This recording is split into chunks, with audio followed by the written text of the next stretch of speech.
C'est un véritable campement qui a été installé sur la place du Palais pour la commémoration de ce 68e anniversaire de la libération de Monaco. Les célébrations avaient débuté en musique dimanche avec l'organisation d'un bal populaire.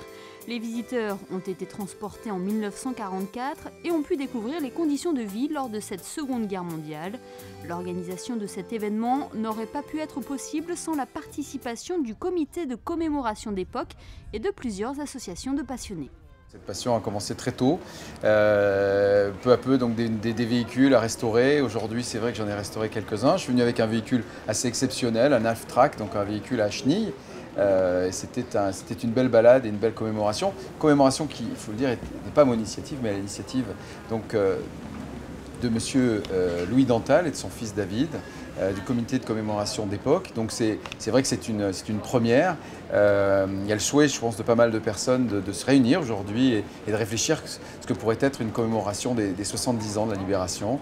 En tout cas, beaucoup d'enthousiasme. C'est un événement qui me paraît très positif. On n'est pas dans une ambiance, même si on est tous en tenue, finalement une ambiance de guerre. On est vraiment dans une ambiance voilà, très positive. Beaucoup de touristes sont venus à notre rencontre et il y a eu de la musique. Bon, il y a eu beaucoup de pluie aussi, mais ça n'a pas calmé les ardeurs.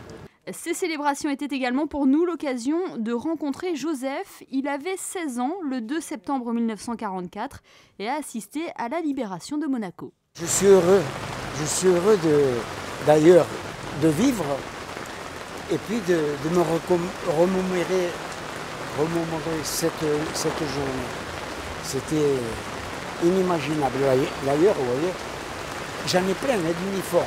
Je collectionne. Quand j'ai vu les soldats américains, j'étais émerveillé. Vous aviez 16 ans, c'est ça? 16 ans, oui. Ils étaient habillés, ils marchaient, ils ne faisaient pas de bruit, les chaussures en caoutchouc, que les nôtres, c'était des godillots. Et puis on en avait bavé, parce que tous les jours, on était bombardés à Monaco.